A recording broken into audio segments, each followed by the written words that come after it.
1. Hello and welcome everybody to the February 8th, 2021 regular meeting of the Hillsborough City Planning Commission. We thank you for attending this meeting. Your comments and participation are encouraged. To minimize feedback in the audio, all participants in the meeting will be muted until it is their opportunity to speak. Planning commissioners should unmute themselves and turn on their camera to indicate that they would like to speak. You can also send the chat to Melissa if you would prefer to be recognized that way. Please be sure to state your name at the beginning of your remarks for the benefit of the clerk. There will be an opportunity for members of the public to provide comments. Please click the raise hand button illustrated on your screen. You will be unmuted when it is your turn to speak. Please wait until the chair calls on you to begin speaking. State your name at the beginning of your comments and adhere to the time limits. Members of the public may also ask questions to staff at any time during the meeting by typing them into the questions chat box on the lower right of the screen.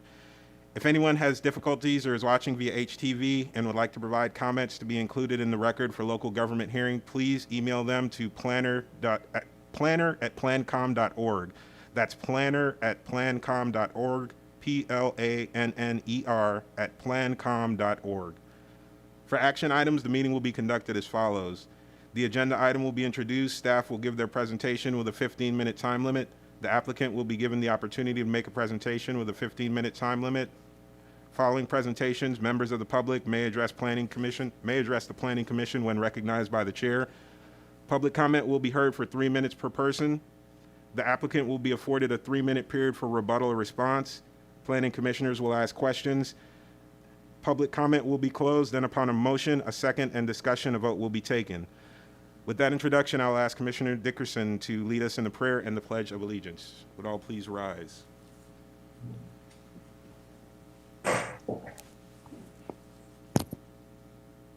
I pledge allegiance to the flag of the United States of America and to the, oh my gosh, I pledge allegiance to the flag of the United States of America and to the, for which it stands, one nation under God, indivisible, under liberty and justice for all. Amen. Now let's bow our heads since I slaughtered the pledge. Thank you, dear Heavenly Father, for all of the high points that have occurred in Tampa Bay over the last year, including the latest Tampa Bay Buccaneers Super Bowl win. During these most challenging times, thank you for allowing us the opportunity to come together to celebrate as a community. Please guide the Planning Commission to make the best decisions to continue and to support and advance this amazing Tampa Bay community. Amen. Amen.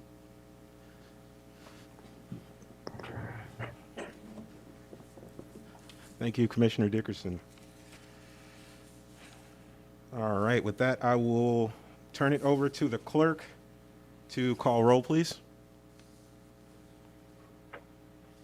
Good afternoon. Joseph? Here. Bernstein? Here. Cardenas?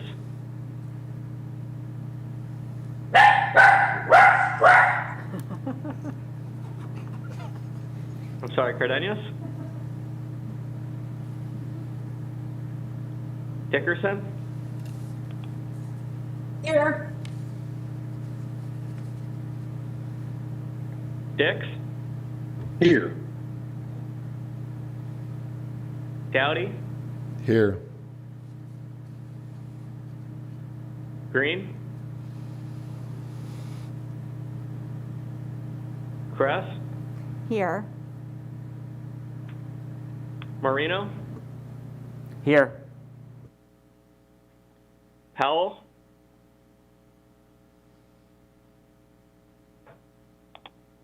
Powell? Rodriguez? Here. All right, thank you. You have quorum.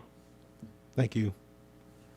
All right, the next item up is the approval of minutes for the following meetings. The regular meeting, January 11th, 2021, and the public hearing on Hillsborough County Plan Amendments, January 11th, 2021. Is there a motion to approve?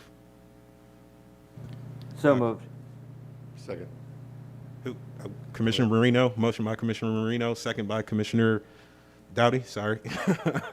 I'll ask the clerk to take a roll call vote on that.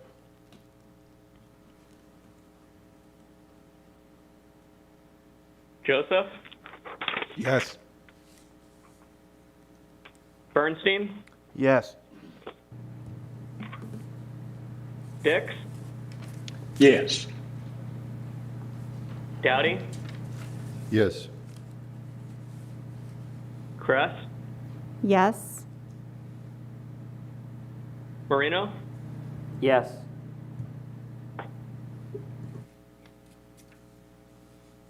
motion carried 6-0. Thank you.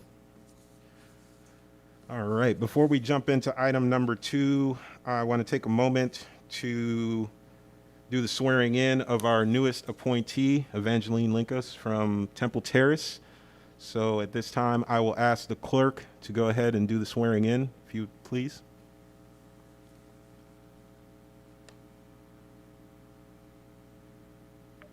Yes, sir, Mr. Chair. All right. Please stand and raise your right hand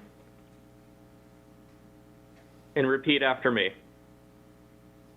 I state your name.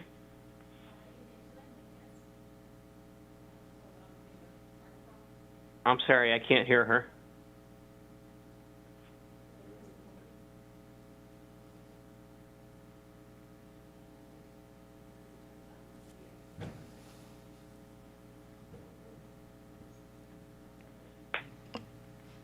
Okay, I think we're set now. Thank you. All right. All right, repeat after me. I state your name. I, Evangeline Linkus, A Planning Commission appointee a Planning Commission appointee of the City of Temple Terrace, of the City of Temple Terrace, do solemnly swear or affirm do solemnly swear or affirm that I will faithfully perform the duties of my appointed office that I will faithfully perform the duties of my appointed office in a fair, equitable, ethical, and dignified manner, in a fair and ethical and dignified manner, and in compliance with all applicable laws and in compliance with all applicable laws of the State of Florida, City of Temple Terrace, of the State of Florida and the City of Temple Terrace, and the practices and procedures and the practices and procedures established by the Planning Commission. established by the Planning Commission. Thank you. Thank you. Thank you. And let me be the first to say, welcome aboard, Commissioner Linkus. And if you'd like to take a moment and maybe tell us a little bit about yourself or your background or what brought you here. Sure. I am an associate professor of urban and regional planning at the University of South Florida. I'm here proudly representing Temple Terrace, where I've lived for many years since I've been in Tampa. I've previously served with the MPO Citizen Advisory Committee through Temple Terrace. I have previous experience as a professional planner, and I know that many of my students have presented before this group as well. So I'm happy to be part of this wonderful group. Thank you. Thank you, Commissioner, and welcome aboard. All right. On to our next agenda item, item number 2, public input. There is no public input signed up. So we will move on to agenda item number 3, action items. And we will start with 3A, the resolution on public art for placemaking, safety, and community engagement. And the presenter is Melissa Dickens. Good afternoon, Commissioners. Melissa Dickens, Planning Commission staff. This item is a resolution on public art for placemaking, safety, and community engagement. We're submitting this agenda item in response to your request from the January regular meeting. Staff found policies in all 4 local government comprehensive plans to support these concepts in this resolution. And we've also reached out to our client governments to let them know that we will be putting this forward to support their ongoing and future project. I also want to thank Lisa Silva from the transportation team for helping to pull together this information in this resolution. I don't have a formal presentation prepared today, but I am available for any questions. Thank you.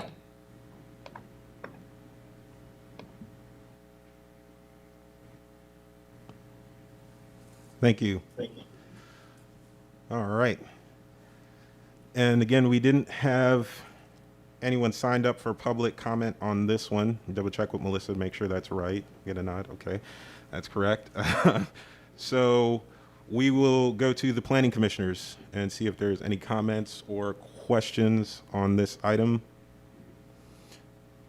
I see Commissioner Linkis's light on, but I don't think that's a question necessarily. Oh, I just wanted to state that in addition to the stated benefits, which included safety, and I'm not sure if I caught them all, but I wanted to point out that I think this is also something that's really valuable for economic development and tourism, and it's a nice initiative that complements a lot of the other work being done. Thank you. All right. Any other commissioners in the room? Let me check my WebEx to make sure nobody's got their hands up or cameras on. I don't see any. Oh, Commissioner Bernstein, yes, please. Yeah, just briefly, Mr. Chair, I think we had the privilege of seeing some examples of this initiative in action over the last couple of sessions, and I think many of us, myself included, were impressed by the beautification, the traffic benefits, and frankly, to my fellow commissioner's point, the opportunities from an economic perspective to develop the surrounding areas. So I think it's a worthy initiative. Thank you, Commissioner Bernstein. All right. Mr. Chairman. Yes, Commissioner Dix. Thank you, Mr. Chairman. And Commissioner Bernstein beat me to the punch. He spoke so eloquently. This is a wonderful initiative, and we asked for it last month, and I think it's going to do well, not only in calming traffic and looking good, but also making a great statement. As our new commissioner just pointed out, it will be also a plus for economic development. And I will concur with you and welcome her to the board as well. Thank you, Mr. Chairman. Thank you, Commissioner Dix. All right. Looking around for any more input from the commissioners. Not seeing anybody on the WebEx right now. I will go on ahead at this point and close public comment and open the floor up for motions on this item from the commissioners.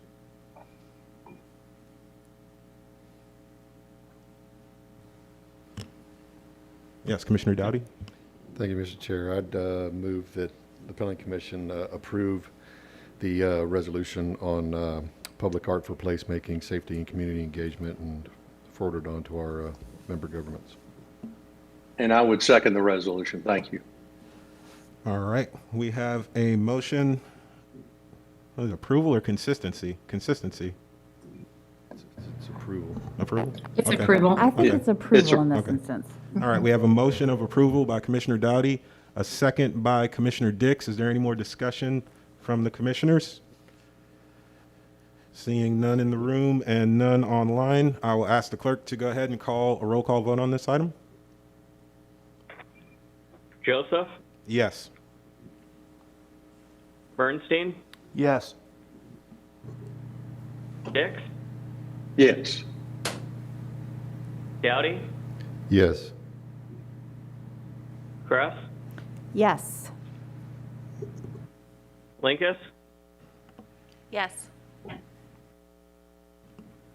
Marino, Yes. motion carried 7-0. Thank you. Thank you. All right, on to our next action item, item 3B, development in the coastal high hazard area, a best practices policy analysis, and the presenter will be Tatiana Gonzalez. Thank you. Tatiana Gonzalez, Planning Commission staff. I will share my screen.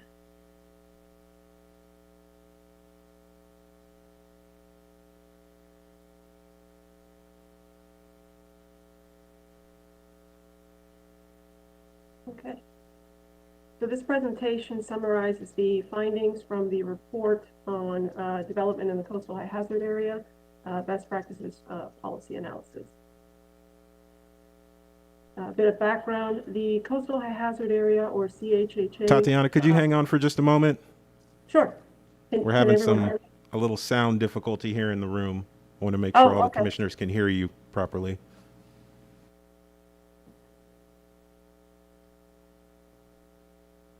I can speak louder. Okay, did you hear her? Can you keep talking or say something so they can check the sound level so we can make sure we can hear you here? Sure. Okay. This is Tatiana. Can everyone hear me?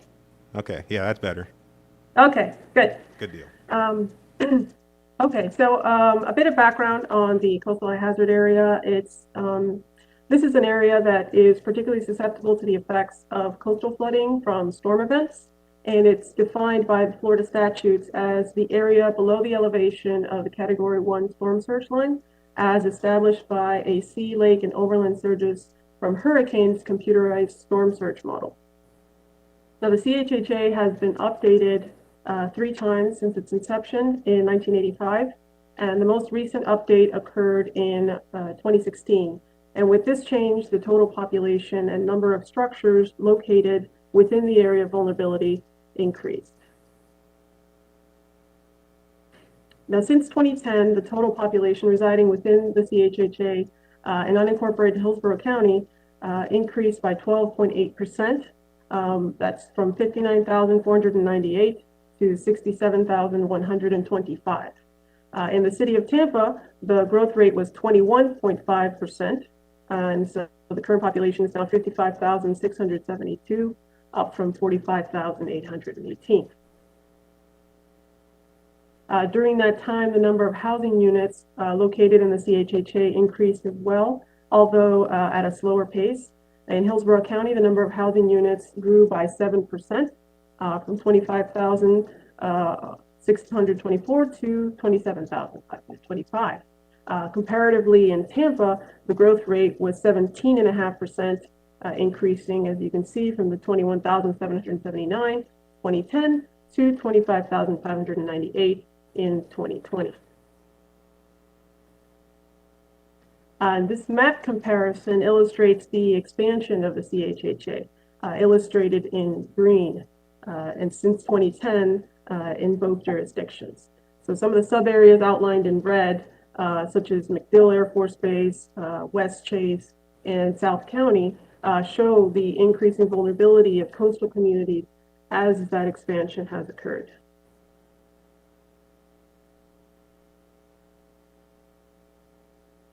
Now, this report evaluated how staff determines whether applications for density increases in the coastal high hazard area are consistent with the Hillsborough County and the City of Tampa comprehensive plans. Of particular concern is whether policies and criteria in our comprehensive plans are clear, straightforward, and predictable. Planning Commission staff uses the following policies listed on this slide and the following slide as the criteria to recommend the approval or denial of an increase in density in the coastal high hazard areas of Hillsborough County. And this is not a complete list. This is only meant to highlight some of the existing policy language in the future land use element and the coastal management element of the future Hillsborough Comprehensive Plan. So Blue Policy 1.3 allows lower densities in the coastal high hazard area, while Policy 10.6 places density bonus restrictions for properties within the coastal high hazard area. Regarding mitigation policies, Hillsborough County's level of service for out-of-county hurricane evacuation for a Category 5 storm is 28 hours. Now, per policy 11.15, no plan amendment within the coastal high hazard area that increases density may be approved if it exceeds that evacuation level of service. Unless the increase in density is mitigated to maintain the evacuation clearance time at or below the limit. Now, according to the 2017 update of the statewide regional evacuation study for the Tampa Bay region, for Hillsborough County and most coastal counties in Florida, it's found that they've exceeded the out-of-county evacuation time requirement for a Category 5 storm. And for Hillsborough County, the evacuation clearance time has increased to 30 hours for a Category 3 storm. So it's much higher for a Category 5.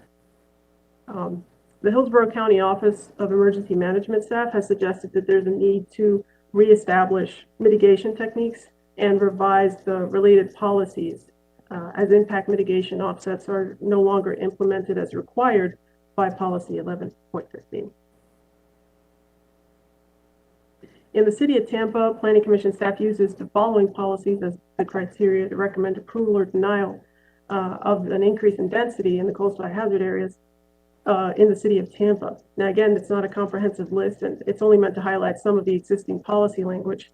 In the coastal management element of the Tampa Comprehensive Plan, policies 1.1.6 and 1.2.2 limit development within the coastal hazard area to specific uses on the future land use map. And it bases, and based on the ability of an applicant to mitigate the impact on shelter space level of service.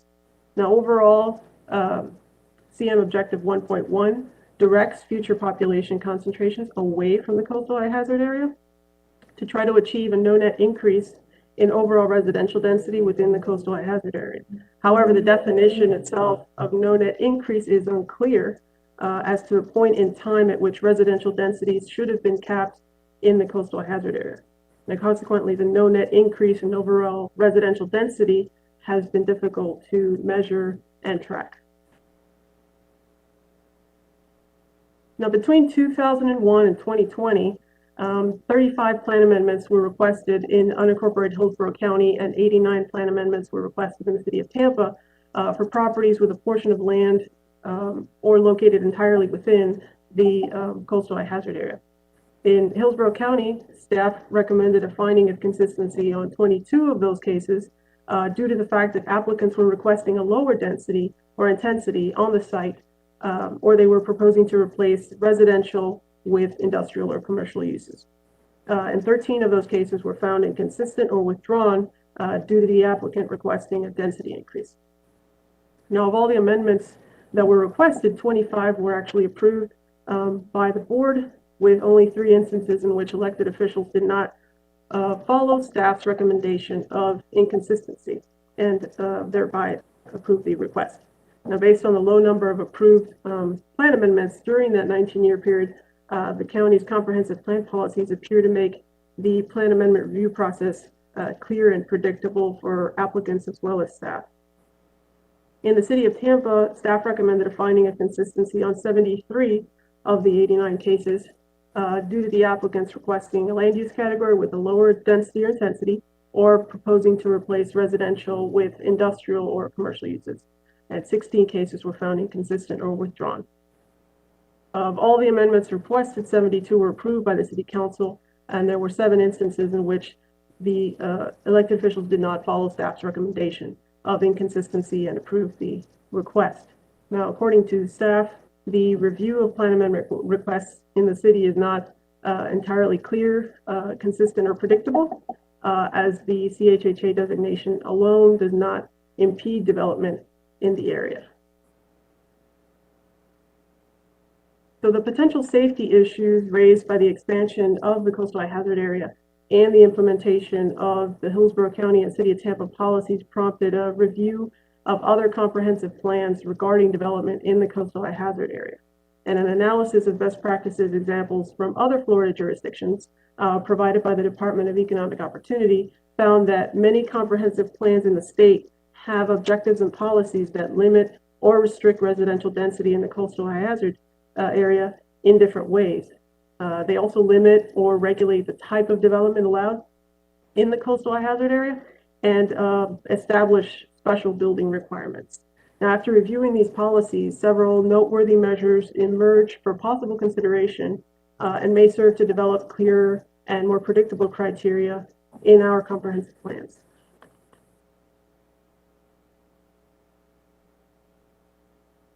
So the first measure would prohibit residential density increases in the coastal hazard area. For example, the city of Titusville completely restricts residential density increases in the coastal hazard area. Although the city of St. Petersburg also used to prohibit increases, they've now amended their policies to consider density increases on a case-by-case basis. But it's still a measure for consideration. Number 2, to institute specific density limits for residential development in the coastal hazard area.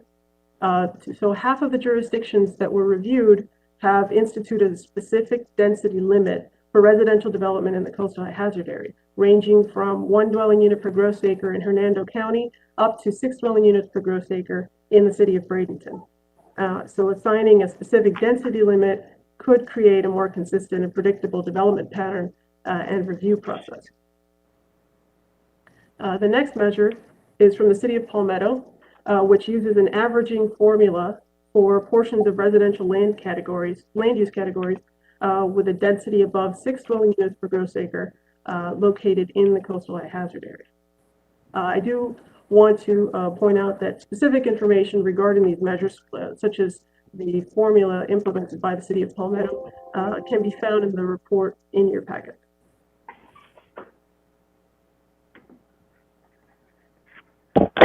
Additional measures for consideration regarding density include developing specific density limits per area or residential category.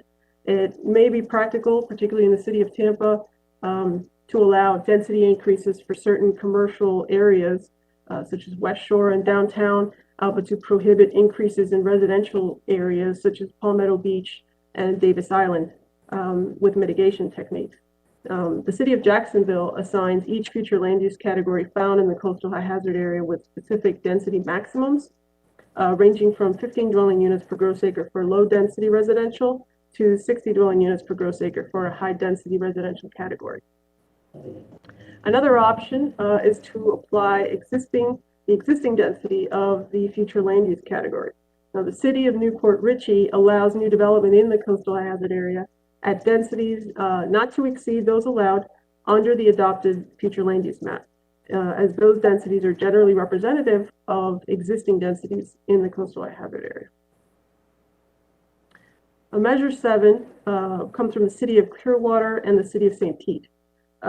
Petersburg. Both cities use balancing criteria to consider requests for density increases in the coastal high hazard area.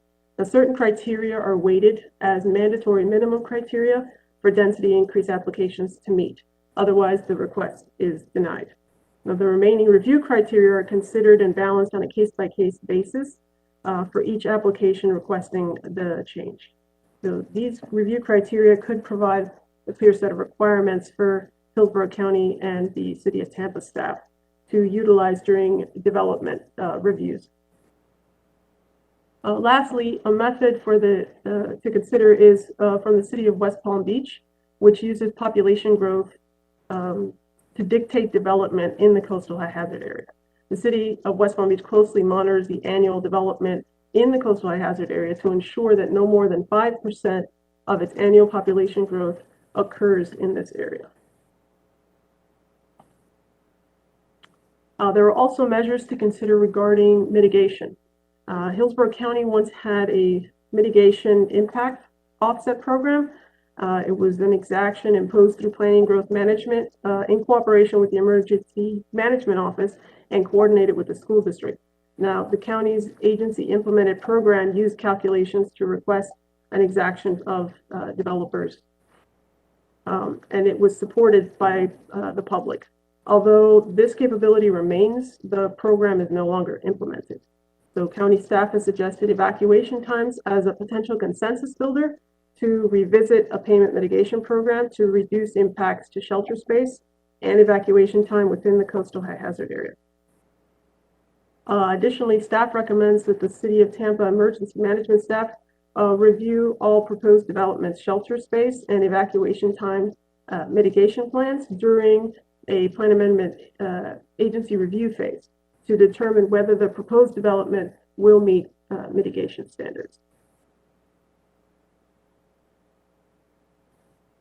So the staff, this is an action item, staff recommends the Planning Commission transmit the development in the coastal high hazard area best practice policy analysis to Tampa City Council for their consideration. And that concludes my presentation, and staff's available for questions.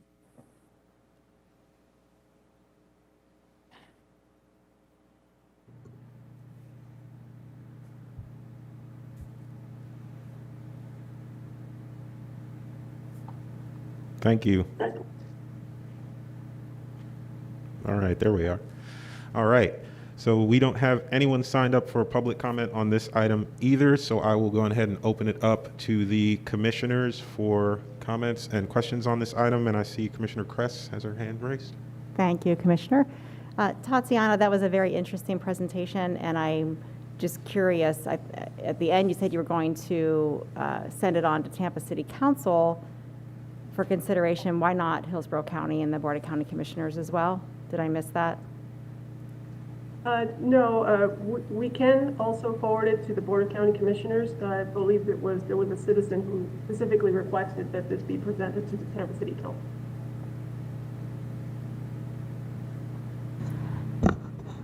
Yes, actually, the executive summary to the report indicated that we would send it to both City Council and Hillsborough County.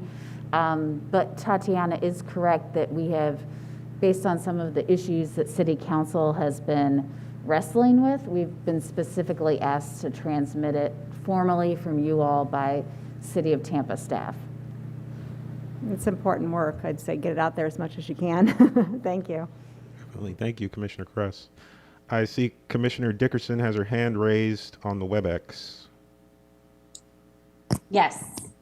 Yes, Thank go ahead. you. I did have a couple questions because in the current interlocal agreement with Hillsborough County in particular, and I believe it does mention it in the city of Tampa's as well, we have a provision that basically prohibits school construction in the coastal high hazard area.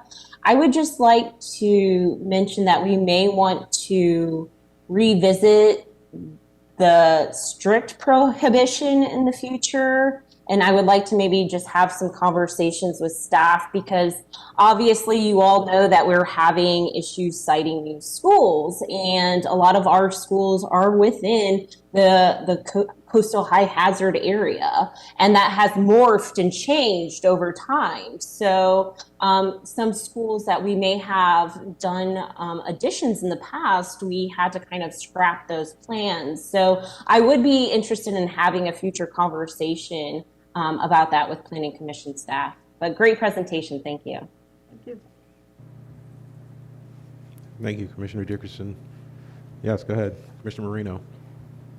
Thank you for the report, Tatiana. The question I had, and you brought up, I forgot what number it was on the slides, but when you had I think the top 10, and you specifically mentioned density in downtown and West Shore, and I forget what city it was, maybe it was Jacksonville, but when you provide this to City Council specifically, are you drafting, or will there be a role for the Planning Commission staff to help draft an ordinance? Because I think there's going to be a conflict, or at least it seems to me there's a conflict where we're trying to direct growth into, West Shore, downtown, USF areas, and there's the potential here of a policy that says you can't have growth. So I guess my question is that will there be a role for the Planning Commission to play to help City Council on this path, so that we're able to have a water street as opposed to not, because a portion of it is in the coastal high hazard area? Yes, definitely. And the measures for consideration are meant to be just that. It's not a 10 policies that are required to be adopted by either jurisdiction. It's just meant to inform the discussion, which is really the purpose of this report. But yes, definitely staff would be involved in the development of those policies. Thank you, Tatiana.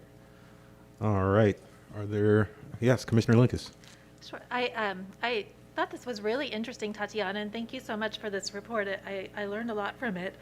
There are a few things that jumped out to me because I just happened to be looking at research on density bonuses for floodplain areas and sea level rise. So one of the pieces that jumped out to me is that we do have this dynamic where there are certain places where we would like to encourage development that happen to be in the coastal high hazard area.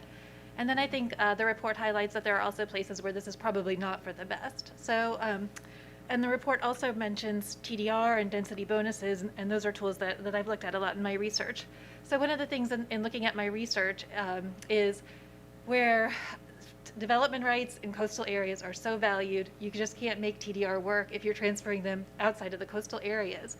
However, a program that really looked carefully at transferring out of certain coastal areas and into the areas that might be appropriate for development, like downtown and West Shore, have a lot more market potential. And I think some of the pieces that could help support that are finding kind of an overall residential development cap, which is a best practice that this report cites, and then figuring out how you allot those between the areas that you'd really like to develop and how you kind of work on a way that protects property rights and is economically viable for sending area landowners. So I think there's a lot of potential in those two pieces if you put them together, and those are well pointed out in the report. Thank you, Commissioner Linkus. Yes, Commissioner Dowdy. Thank you, Mr. Chair. I'd like to note that it is definitely important that this is a catalyst for a discussion to occur with City of Tampa and Hillsborough County. I wanted to point out that again in Tatiana's presentation, in the early on, she showed a slide that showed what the old coastal high hazard area used to be and what the new coastal high hazard area was with the recent 2016 modeling.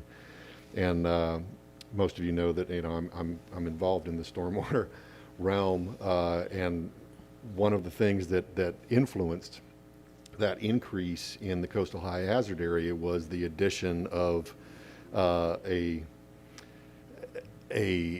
another element into the modeling that was being done that had not been considered before. But it was a very substantial change in the total acreage and the number of structures that end up in the coastal high hazard area. So all I want to do is put the caution out there that we don't focus on what the coastal high hazard area is today as an absolute, because it's going to change the next time that, I've been building stormwater models for 30 plus years, and the answer changes constantly. So you need to make sure that you pay attention to the fact that those lines may move. I mean, we are Florida, right? and the storms, the intensity of the storms change. Who knows what can ultimately happen? And I'll take Miss Dickerson's point, and she says a number of the schools are in the coastal high hazard area, and I'd be willing to wager a whole lot more of them are in the coastal high hazard area after 2016 than there were before. So I just want to make sure that, yeah, it's definitely a discussion on how to properly manage the growth that we expect to occur from the people that keep coming to our state and to our area to live, and how to do it in a responsible manner. That's my comments. Thanks. Thank you, Commissioner Dowdy. Were there any more comments from the commissioners? I see none in the room. Let me check the WebEx. I am seeing no hands raised or pictures up on the WebEx. So with that, I will go ahead and close the public comment section and open it up to motions from the commissioners on this item. Yes, Commissioner Dowdy. Thank you, Mr. Chair. I would move that we forward this report on to City Council and Hillsborough County Board of County Commissioners. I got a motion to forward by Commissioner Dowdy and a second by Commissioner Marino. Is there any more discussion on this item from the commissioners? Comments? I see no one on the WebEx, so I will ask the clerk to go on ahead and do a roll call vote on this item. Joseph? Yes. Bernstein? Yes. Dix? Yes. Dowdy? Yes. Kress? Yep. Linkus?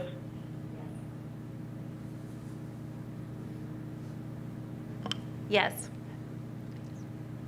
Thank you. Marino? Yes. All right.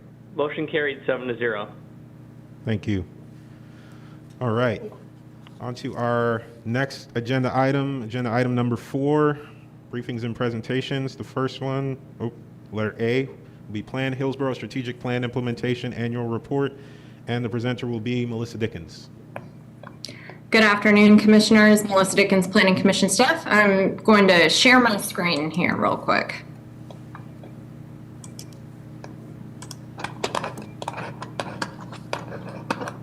One moment. I'm just pulling it up.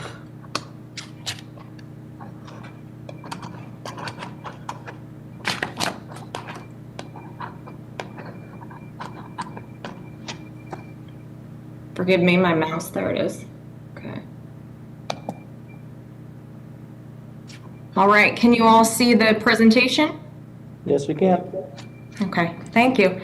Good afternoon, Commissioners. Melissa Dickens, Planning Commission staff. This item is our annual report on our implementation progress for the Plan Hillsborough Strategic Plan. Excited to share what we've accomplished this past year. There's been quite a bit that we've been busy doing despite the change in circumstances in 2020, and we've accomplished a lot. Before I get started with the presentation, wanted to thank the team involved in putting together this work, the report and the presentation. Want to thank Katrina Corcoran, Tatiana Gonzalez, and Caroline Charles, and also want to thank everyone on staff who was involved in the implementation staff teams. Some brief background on the Plan Hillsborough Strategic Plan. This is a document that outlines the 5-year strategic direction and near-term objectives for the agency. So where do we need to focus our efforts and our priorities in the near term?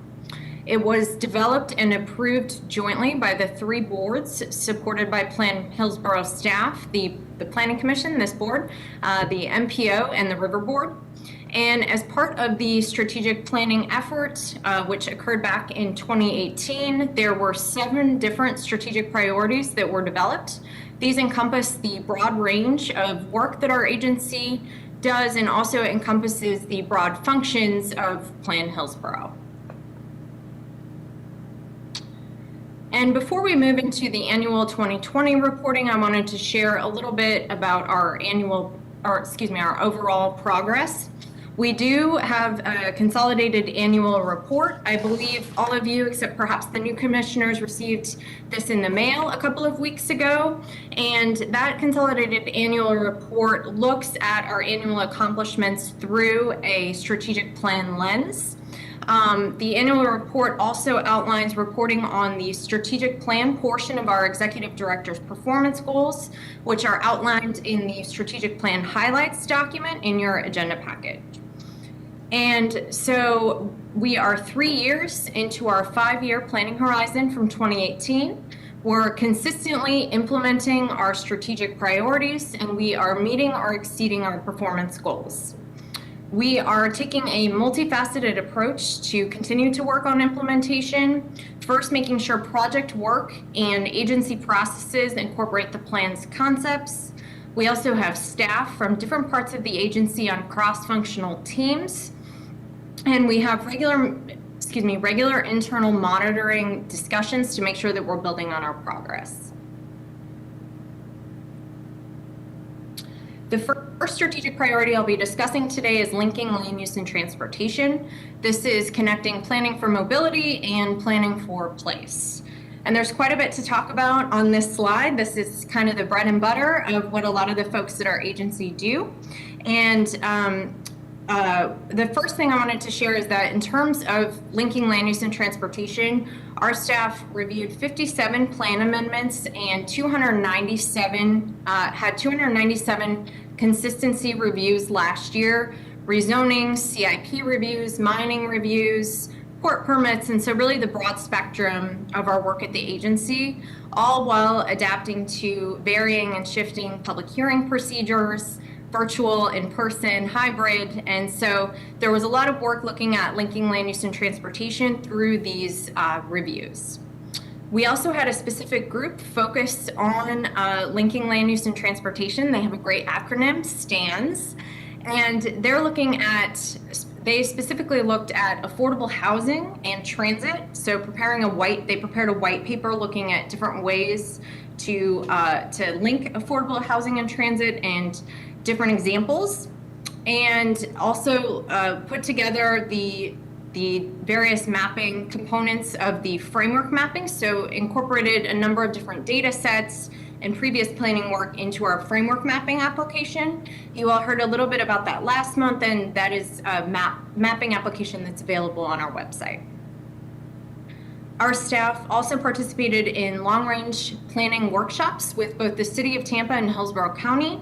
These were focused on a broad range of land use and transportation policy discussions, as well as infrastructure. And these policy workshops form the first phase of the updates to these comprehensive plans. We're also looking at land use and transportation and linking mobility in place through our South County studies, specifically RP2 and Waimama. And then continuing to look at ways to implement Vision Zero through the Speed Management Action Plan, which was awarded Project of the Year by the Tampa Bay Institute of Transportation Engineers.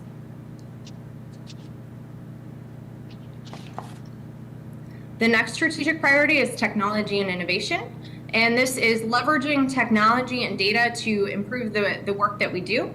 Our planning support services team has been very busy this year, pivoting to remote work, helping to make sure that all the staff has the training and the equipment needed to be able to continue the work that we do remotely, as well as transition to virtual meetings and virtual public outreach. At the same time, we're working on ways to enhance the way that we're communicating digitally. So some examples of that are making the Plan Hillsborough newsletter mobile friendly and developing user-friendly digital forms like a digital sign-in sheet. Our staff also took on new video production capabilities to help explain and share our work with citizens and stakeholders.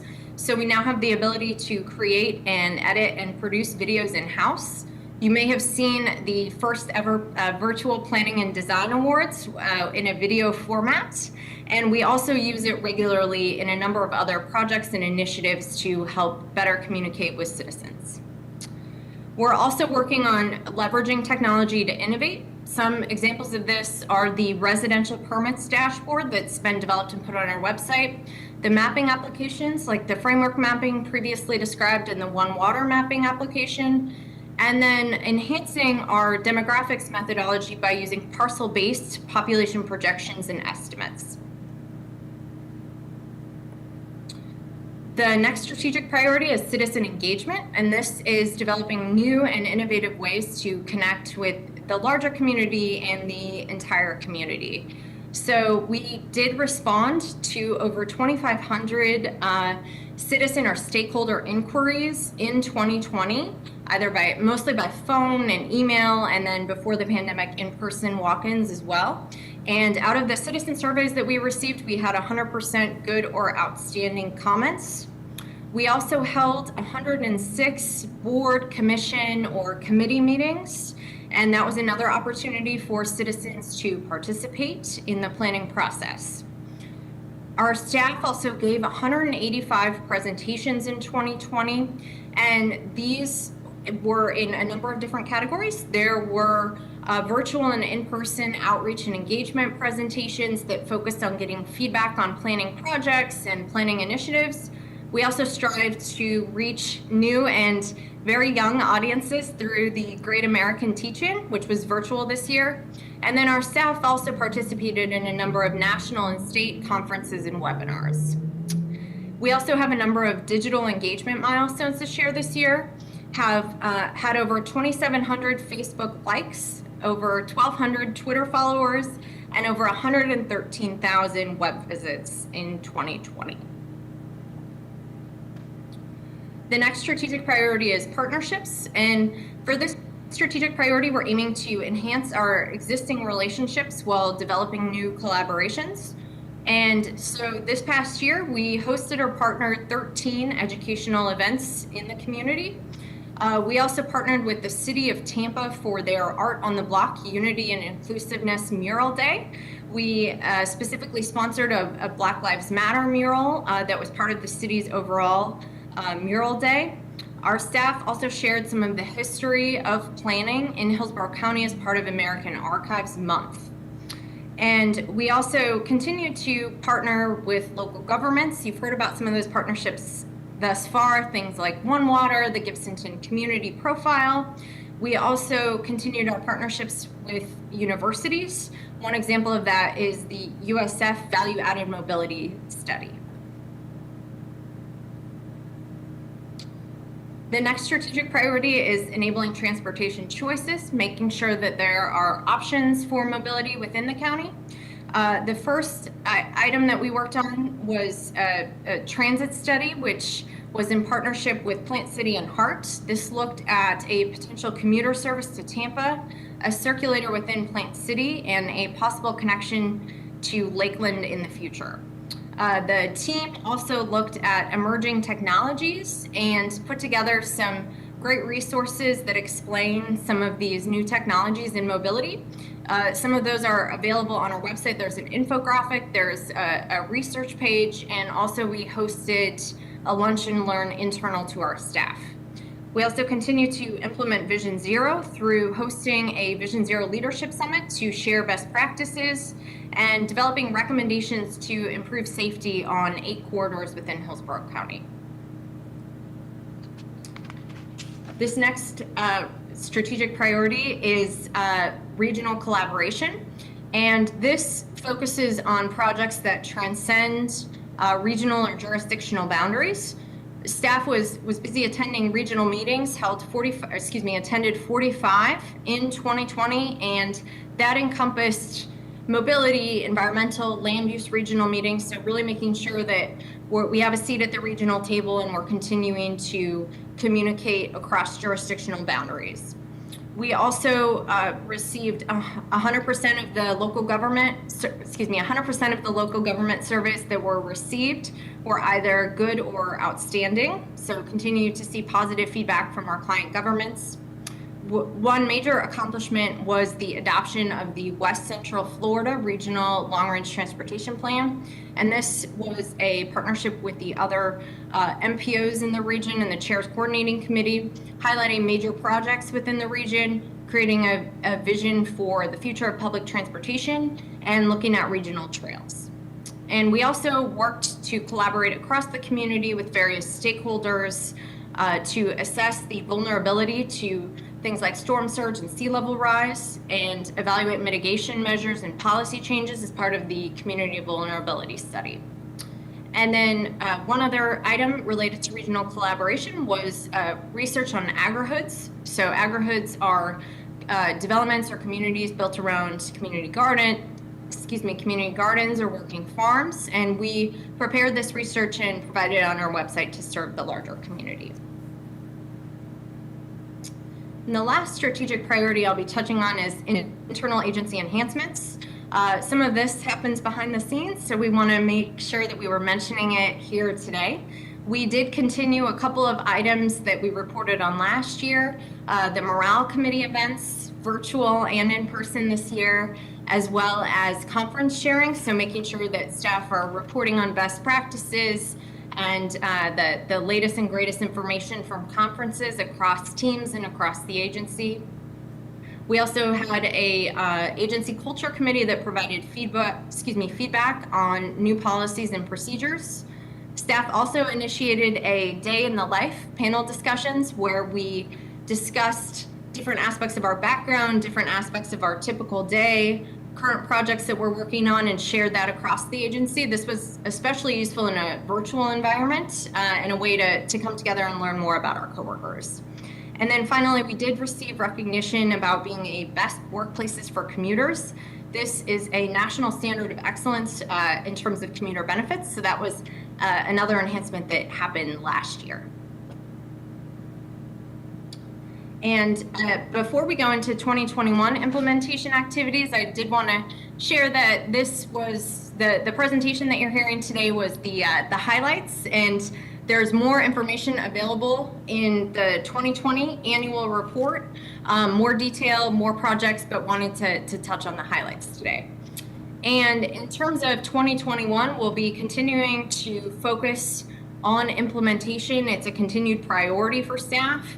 We have already this year had an agency-wide sharing of different implementation ideas by all staff. We had a round robin at our February general staff meeting. We've also sent out a survey to staff asking for new and innovative ideas on implementation, trying to capture new hire perspectives, and looking for different ways that we can work on implementation. We'll be continuing to meet in cross-functional teams, and then depending on how the vaccine goes, we will potentially be getting together as a staff in the fall or winter of this year to talk through implementation. This concludes my presentation today. I am available if there are any questions. Thank you. Thank you. All right, this item is not for action, so there will be no public comment taken on this one, but I will open it up to the commissioners for questions and comments on this item. Commissioner Marino, yes. Thank you. Thank you, Melissa. The question I had, so I guess for this year, the studies were South County, the Waimama, RP2, and Gibsonton. Do you know what the studies will be for 2021? In terms of linking land use and transportation? Yeah. Sorry. Yeah, no problem. So we have a variety of studies in the hopper. We're working closely with the city of Tampa on the initial work on their comprehensive plan update, and there will be some studies and some work related to that. There's TOD studies happening right now as well. We're partnering with HART, and also that is a city of Tampa co-partnered project. Ms. Zornitta can probably share some of the other ones, but those are the ones that come to mind. And just to follow up on that, do you know if the TOD will take any look at, say, like Sulphur Springs, Bird Street, Waters, 275 area? I don't know that off the top of my head, but we can get you that information. Yeah, because the reason why I ask about that one is it kind of leads to my next question of is the only way that, because it's hard doing all this virtually as opposed to you going out in the community. So what are the ways, or what have you done to kind of make up for that in terms of getting information from people who are actually living in the community as to, number one, how the studies should represent them, and number two, what is the next priority or what is the next problem to solve when you don't have that regular engagement? Mm-hmm. I can There's answer been, if you want, Melissa. Sure. Absolutely. Sure. Well, I think a couple of things.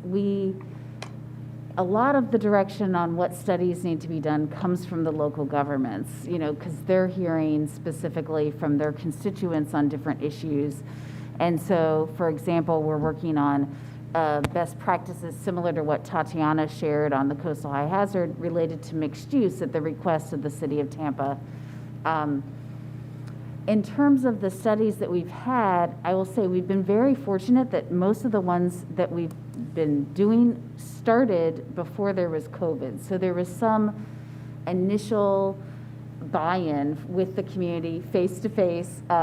And certainly something we've struggled with is how to continue to get input from them. That's something that in my executive director's report I plan to share, that the Waimama and the Balm RP2 studies are not done. We're gonna keep working on those for a few more months, and it was specifically with the direction that they wanted to have more interaction. So we're gonna be looking at outdoor events, perhaps at parks, or the schools have been kind enough to let us use their facilities before and break people up into different groups. But specifically, it was suggested that we try outdoor. I heard today that they've been doing, FDOT's been doing drive-up meetings where they hand somebody a device to take the survey, watch the video, and then they hand the device back. So we're definitely willing to try any approach. On our update to the non-discrimination plan, we've had staff who have gone out and ridden the HART buses with folks and talked to people one-on-one like that as they're comfortable, as the people who we're trying to talk to are comfortable with, which is what is hard. It's varying degrees of comfort that you get in terms of reception to coming to meetings, even if they're outside or, socially distanced with masks, people still are cautious. And so, yeah, we're trying to balance all of it and not just rely on the virtual and electronic means, which reaches very well a certain population, but does not tap into a lot of folks. So I hope that answers it. Thank you, Commissioner. Oh, shoot. And just to answer your question on the TOD, it is looking at that area, and we can work with, Jay Collins has been working with HART on that project, and we can get you some more information on that. Thank you. All right. Are there any more comments from the commissioners? Oh, Commissioner Linkus? Yes, please, go ahead. I just want to, having read through the report, I just want to commend the outstanding by anyone's measures results about your customer service, both to citizens and to partner organizations. And I can speak on behalf of USF that partnering with your organization always feels like very efficient, and we get the work done, and there's always openness to partnerships as well. So I do want to comment that there's an outstanding orientation that's really evident in these results here. Thank you, Commissioner Linkus. All right. Were there any more questions or comments from the commissioners? Let me take a view of the WebEx. I did have a quick, throw my own question in there. The report's great. Implementation, obviously, I keep abreast of this sort of stuff pretty closely. You had mentioned, and this probably isn't a question for you, Melissa D., but for Melissa Z. You had mentioned the executive director's review tied to this. We have iced that for a little while here, and I feel it's going to creep up on us again. And I don't know that we were ever finished sorting through the specifics of that, so I just wanted to put a bug in your ear to see if we could get that back before us again. Yes, you all did take action on that. So that is why it aligns with the performance measures that were in the backup. The performance measures that are listed there are what you all adopted in the update earlier this year. I'm not sure whether that was in August or September, but I forget. I can verify which month, but you all did take action on that.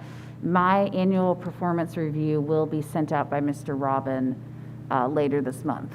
Okay, but weren't we looking for more? I know that we took action and we had a general set of, and we tied it to the strategic plan, but I thought we were looking for maybe more specificity in the questions, or more, not the questions, the benchmark items, the things you have to do to benchmark or whatever. I thought we were maybe looking to take some out or add some in or change some up, and we kind of punted that until later on, that part of it, I thought.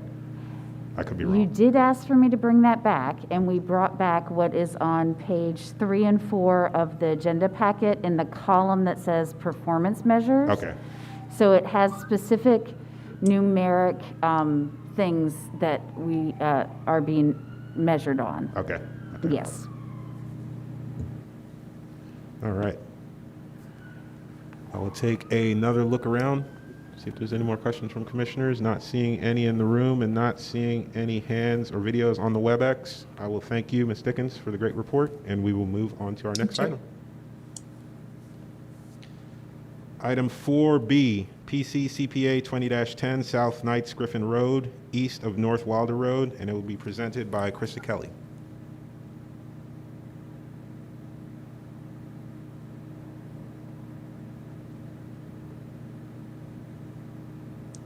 You're muted.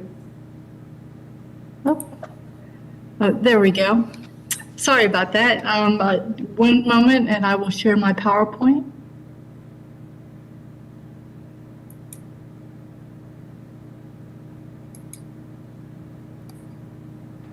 Are you seeing it? Not yet. Okay, one moment.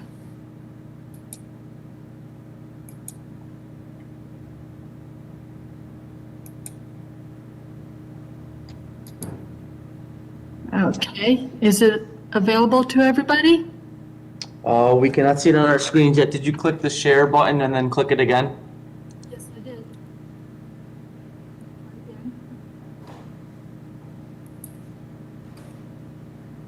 Cancel. Okay. Share.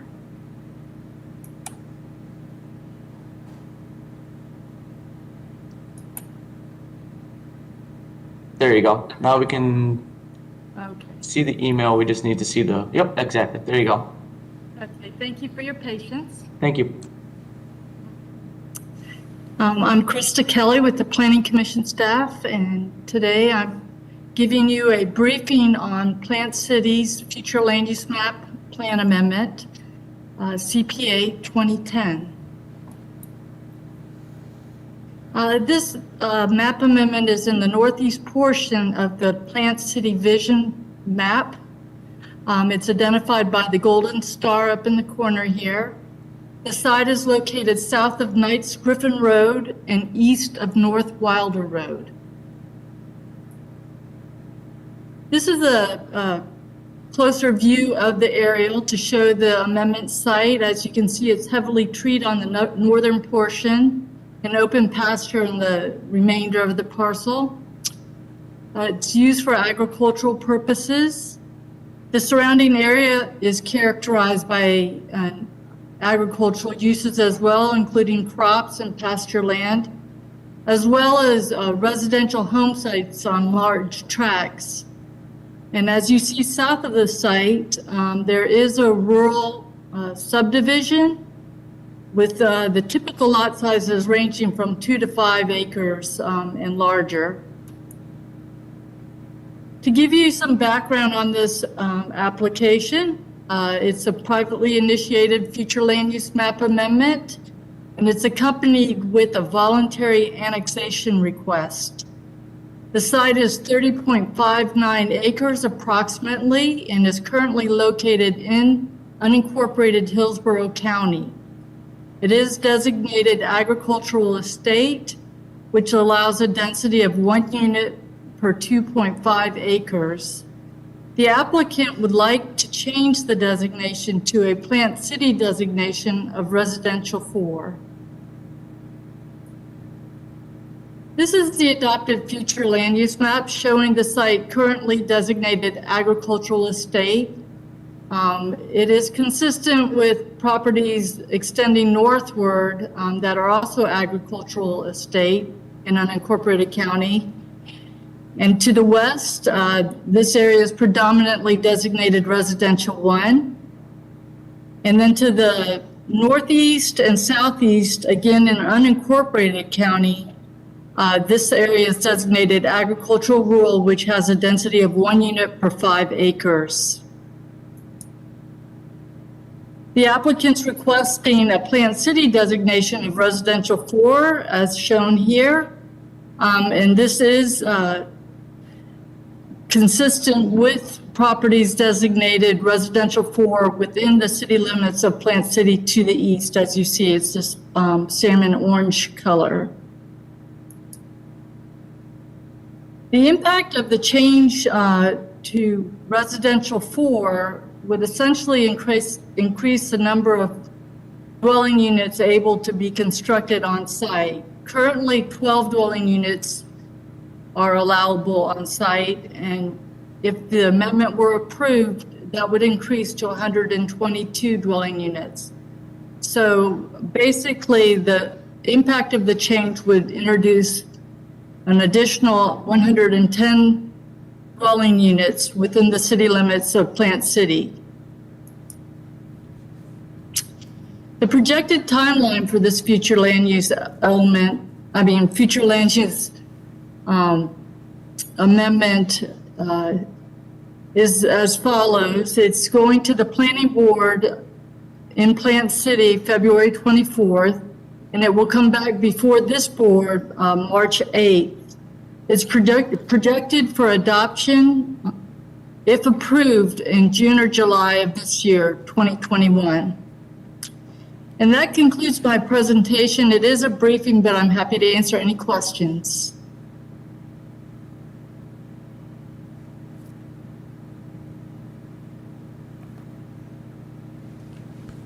Thank you, Krista. All right, since this was a briefing item, we will not be taking public comment on it, and I will go ahead and open it up to questions or discussions from the commissioners on this item. Commissioner Dix, yes, go ahead. Thank you, Mr. Chairman. I've raised this question so many times over the 3.5 years that I guess I have been on this commission. And I look at this and I continue to wonder why we cannot adopt some sort of a policy or procedure so that we could reach out to the people to see if they might want to join in with the proposed change. I mean, this particular property, as you see, it wraps around a couple of parcels on the western side. I don't have the map in front of me at this point, but I think you know what I'm talking about. It just makes so much logical sense to me that while the Northeast Master Plan for Plant City had envisioned, these properties being converted to Plant City 4, while those other two parcels could not at least have the option to be considered in that change, as opposed to making them have to go through the same procedure somewhere down in the future. And I'll just ask that in the form of a question, because I've asked it so many times. It seems like we can never come up with a procedure for reaching out to those other people. Is there any thought that is ever going to be given to that possibility?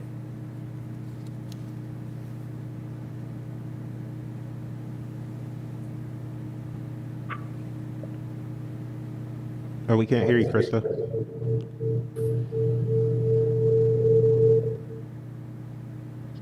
Nope, they're still going.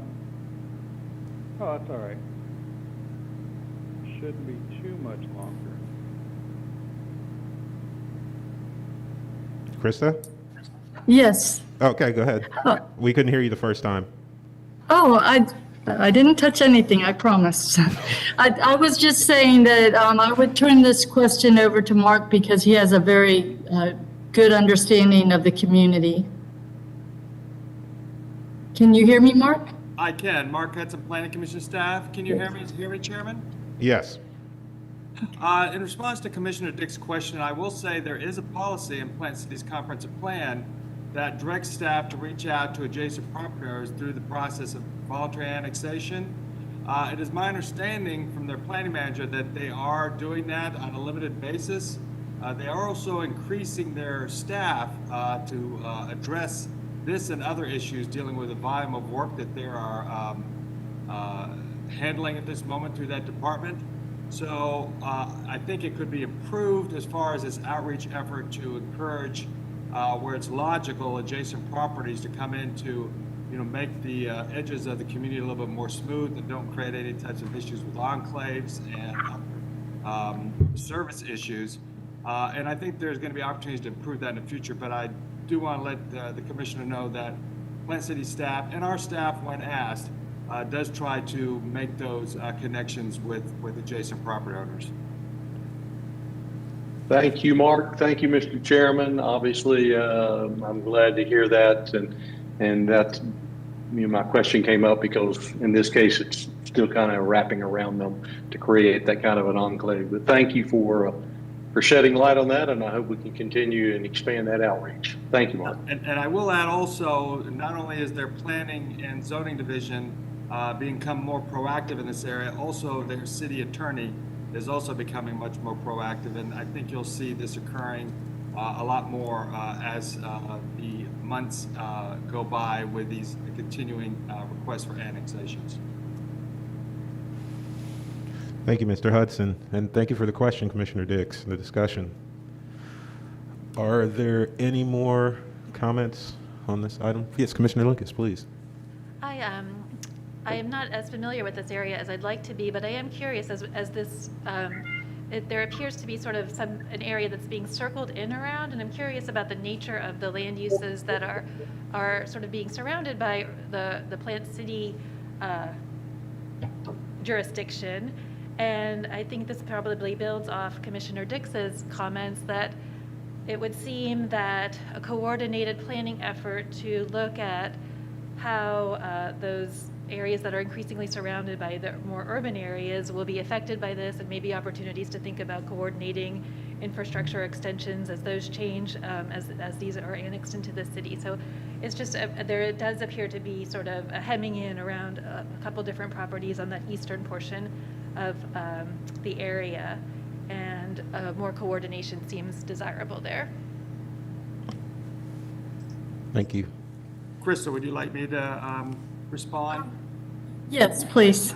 That is a very valid point, Commissioner. Krista will be supplying her report to you next month, and one thing that she will discuss in detail is Plant City proactively did a study of this area called the Northeast Master Plan back in 2007, and this was basically a 22 square mile area that was studied for future land use and transportation issues. And that is one of our guides that we look at when an application comes in such as this. We'll be able to elaborate more on how this fits into that overall vision that's part of this Northeast Master Plan, and how this area is going to be incorporated if the annexation is approved, not only with its land use pattern, but also other aspects dealing with transportation, utilities, and such. And Mr. Chair, if I might add, that Northeast Master Plan in 2007 was excellently done and a well-crafted plan. Thank you, Commissioner Dix, and thank you, Commissioner Linkus. Is that okay? Done? Yeah. Thank you for the responses, Mr. Hudson. All right. Looking around for any more comments from the commissioners. Give the WebEx. Oh, we got some online. Commissioner Dickerson. Thank you. So I also wanted to just share with the Planning Commission that the school district is currently working on a Plant City long-range school plan. We fully understand that this is going to be the next area for development, and we're already reaching capacity at our high school level. So we have hired Tyndall Oliver and Associates to look at not only the Planning Commissioner's master plan, but the developments that we're tracking in the area to kind of pinpoint some of the better areas to site schools, and also how that ties into transportation, which is a big issue in South County right now. So I just wanted to let the other commissioners know that. Thank you. Thank you. All right. Look around and see if there are any more questions or comments in the room. Seeing none on the WebEx. I will thank Ms. Kelly for her time in the presentation. Thank you. And we will move on to our next agenda item. The next agenda item is number 5, and it is our executive director's report. And the presenter will be Melissa Zornitta. Good afternoon, Commissioners. Melissa Zornitta, your Executive Director. I emailed you out on Friday a couple of documents related to the Executive Director's report. The first was a list of the meetings and things that myself and other staff have participated in over the last month. A couple of things I wanted to highlight. In January, we had a joint meeting with much of the staff of Forward Pinellas.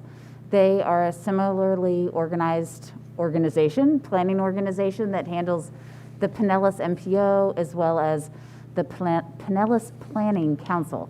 And so we had a great session with them, sharing ideas, learning about what they're doing, them learning about what we're doing.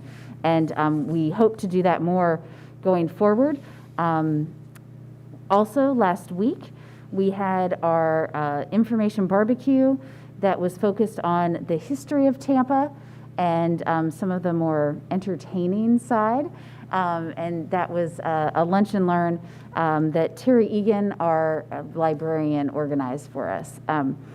And then Last week, in addition to your public hearing on the RP2 and the Waimama plan amendments, we had the public hearing with the Board of County Commissioners. As indicated in the article that I sent out over the weekend, the board voted to direct the extension of the moratoriums and to continue the plan amendments and land development code amendments until a time that there was more public outreach to resolve some of the remaining issues. The primary concern that they heard, just as you all did, was that folks had a real challenge participating in the process over the last year due to COVID, and wanted to have additional time to digest and understand and weigh in on the different options that were in front of them. So, so the board has directed that their intention, at least at this point, they will have to have 2 public hearings on the extension of the moratorium. What they said last Thursday was with the intention of extending the moratorium to the end of the calendar year, but that's certainly something that could change through the course of the public hearings. And those public hearings will be one in March and one at the beginning of April. Our team has wasted no time and already started talking this morning about our approach and schedule going forward to get back out, keep this momentum that we have with the community. We had a lot of great interested folks at the public hearings last week. We want to keep them engaged, and so we're going to be working on the schedule and strategies going forward to do so. I should let you know that this will necessitate us extending the contracts with our consultants who have been helping us on these projects. The folks from Kimley Horn, as well as the folks, Taryn Sabia and from USF. And this will probably be a little bit outside of our normal contracting procedures, because I don't know that we have ever had a situation where something of this scale of a contract has needed to be continued like this before. But I will be bringing that back to you all, hopefully at the March meeting for your all's approval, because I expect that both efforts will be over the $35,000 contracting limit for my approval. Also attached to the email was an update on City of Tampa comprehensive plan amendments and what the City Council has ruled on some of those that Jennifer Malone provided. In terms of other county plan amendments, we did have the motor enclave out by the Tampa Executive Airport approved by the Board of County Commissioners in January. The last attachment to that email was an update from Diane Sauls, our legislative liaison in Tallahassee, who provided an update on her advocacy efforts in trying to talk with legislators about the issue of virtual meetings and the in-person quorum requirement that we're enjoying right now. And they apparently, it's my understanding that there will be legislation proposed, that our letter that we sent outlining your all's position has been helpful in her relaying our support for that. With that, the only other update is that we have recently received part of the budget instructions from the county for preparing the 2-year budget for 2022 and 2023. That will necessitate us having a budget committee before our March meeting. We will send out a poll of some sort on your availability to see who would like to participate in the budget committee meeting. We'll do that virtually. We didn't want to add that on to another piece of your day here to sit with masks on for longer. So we'll do it virtually sometime between now and March 8th. With that, I'd be happy to answer any questions you might have.